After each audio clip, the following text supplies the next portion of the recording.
A huge part of my life that's become a huge part of my life is everyone understanding and taking the time to realize that alternative education is what is the reason I'm here today. When I was in spring of my freshman year, COVID happened.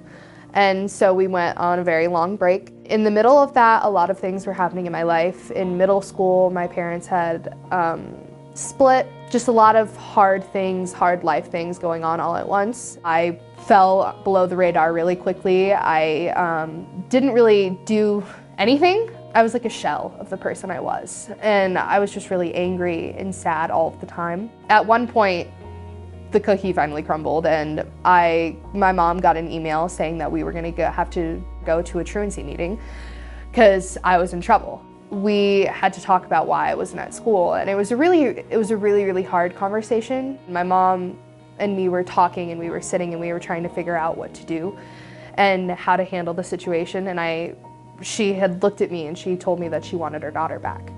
And that finally kind of hit that it was time to grow up. So I asked them if I could come to Oaks. And I had my interview with the old dean, and he told me that I could go to Oaks and that I was a perfect candidate if I could finish the online classes that I had before the quarter here had started. And I had not done anything in those classes, and I had 3 months. I knew I needed this, and I knew that this was my only way out.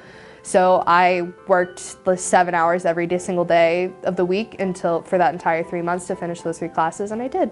The second I got here, I thrived. I remember being really scared when I first started because I thought I was just gonna fall back into every old habit that I had, and I thought that I wasn't gonna be able to break my record, but I did, and it was easy. I started just putting myself out there. I joined theater my first day, and I made a lot of beautiful friends through there. And I also went on 6 outdoor ed trips. I thrived. I was in student council and peer review for at least a year each.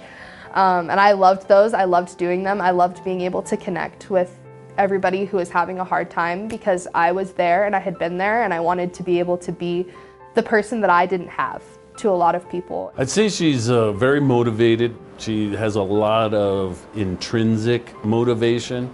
She not only participated in things while she was here, she helped design things, lead things.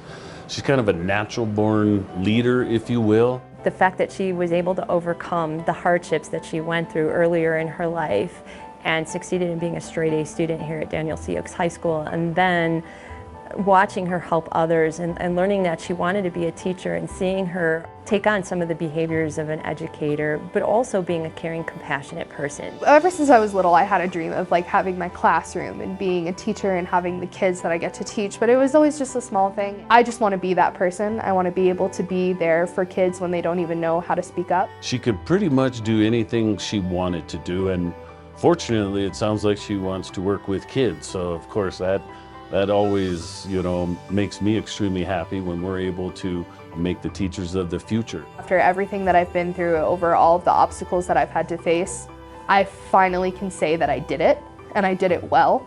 And I did it well enough to receive something that's telling me I did a good job.